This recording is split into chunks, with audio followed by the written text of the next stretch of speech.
They get up to bless the congregation with a blessing that we know in English. It's in the Old and the New Testament. May the Lord bless you and keep you. May the Lord cause his countenance to shine upon you. May the Lord turn his graciousness unto you and grant you peace. Now, they were doing this in Hebrew, and the congregation is standing, and they're chanting it and shouting it fervently, almost like a revival meeting. Loud and discordant and passionate. And my father said to me, "Don't look." Well, how old were you? I was about 9. Okay, I have a 10-year-old, and yeah, that's just the perfect way. Yeah, right. You got to do some. You would have to peek. The congregation got their eyes covered with their hands or their prayer shawls over their heads, and I saw that, but I thought I got to see what's going on because there's something magical happening, and I peeked, and I saw these guys with their hands stretched to the congregation like that. It's magical. Every time I do that, flashbulbs go off. There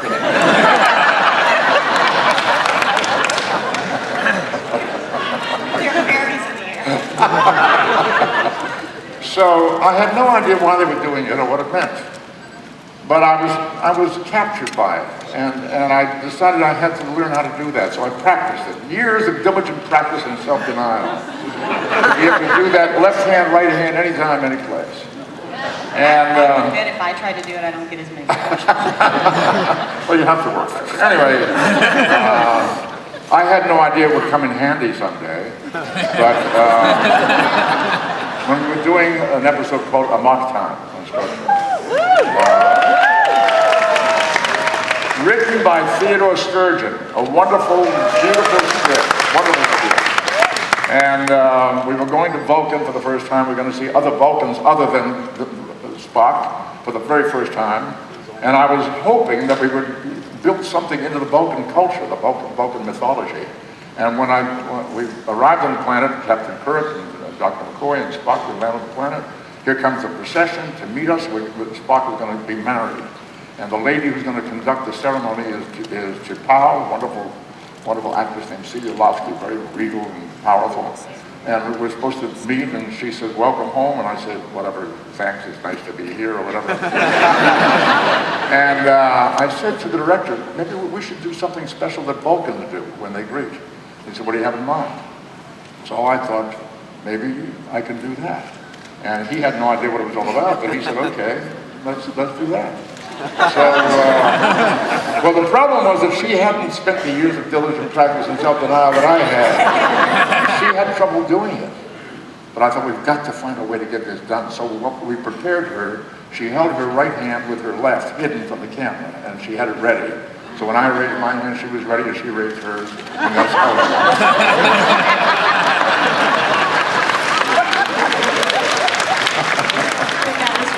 That was from. That's right. Now to the photography. And now. When I learned later that the reason that you're not supposed to look is because during that benediction, the Shekhinah, the feminine aspect of God, comes into the sanctuary by legend, comes into the sanctuary to bless the congregation. She is a deity. The light from a deity can be very damaging to a human. It's too powerful. You don't want to see that. It could hurt you badly. And that's why you cover your eyes to protect yourself. Well, when I read that story, I thought that's quite fascinating. And I'm going to shoot some pictures of the Shekhinah. Where do I find her? I'm going to go searching for the Shekhinah. And I did that, and I did a photographic essay on the subject, and that became the book called Shekhinah. That's how it happened. I think my favorite picture in the book is the lady in the pool of water. Yeah. And because when I first saw it, I was like, oh, it's just kind of floating around her. And then all of a sudden you realize it's submerged in water and it's She's in a pool, swirling around her in the pool. And right. It's just, right. It just hit me. And it was just a beautiful, beautiful image. Thank you. Thank you so much for that moment. So, by the way, a couple of days after that episode went on the air for the first time, I was in Cleveland to do an appearance, something like this, to talk to some people. And I was being driven to the location on a Saturday afternoon. We stopped at a traffic light. Car pulled up beside us, and a pretty young lady recognized me. And she raised her hand and she did that. Well, I was kind of excited because it was the first time it had ever come back to me in public. It's come back to me hundreds of thousands of times. But this was the first time ever. So I rolled down the window and I said to her, "Can you do it with your left hand?" She put her hand up about like that. She said, "I'm sorry, I speak it with an accent."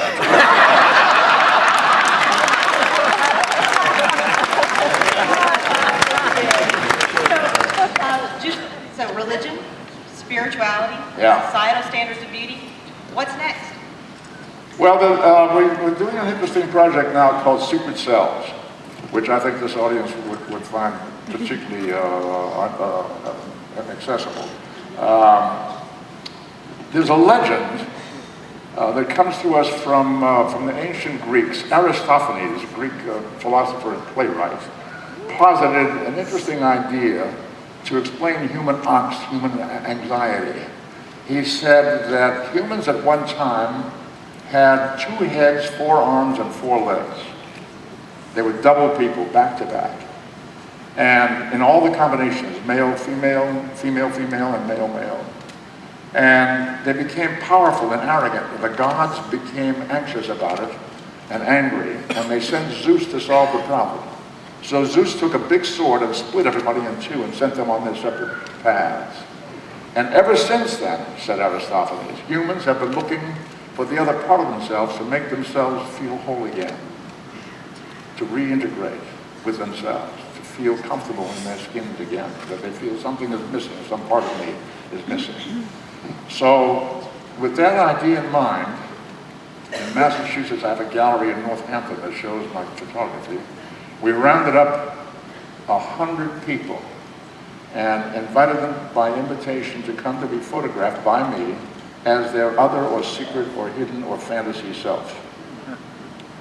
And I photographed 95 of them actually.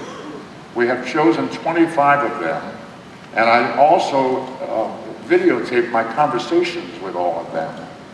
So we have a 40-minute video and 25 portraits which will be shown at the Museum of Contemporary Art in Massachusetts, in North Adams, Massachusetts, opening next year. And it's called the Secret Selves Project. And that too, those images are on my website as well. I think a lot of people may be going to Massachusetts. I hope so. See you all there. So, moving over now to directing, if we Okay. can, if that's good. I said it out here, and I'm not sure how many people already knew that, but you directed 3 Men and a Baby. I did. You did, and so, and prior to that, you had directed 2, kind of sci-fi genre movies right before that. What are there differences? Well, in I also directed Bill Shatner and T.J. Hooker. You did. You've done some episodic TV as well. Yeah. And I directed an episode of something called The Powers of Matthew Starr, which is a short-lived series. It didn't last very long, but I enjoyed doing that. And then you're right, I did Star Trek 3 and Star Trek 4. And then I was hired to do 3 Men and a Baby. 3 Men and a Baby. Yeah. What is the difference in doing those kind of stuff? Is there a difference when you're directing a sci-fi versus a comedy drama? Well, sure. The science fiction projects always include special effects and computer-generated images that you don't use typically when you're doing a comedy. So the projects are much more complicated, much more expensive to do, much more time-consuming.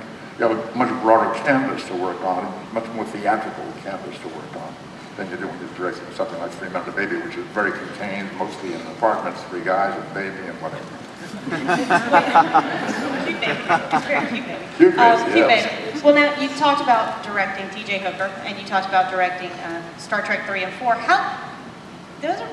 The most fun Worked with him for a while. was doing T.J. Hooker because I got to tell Bill Shatner what to do.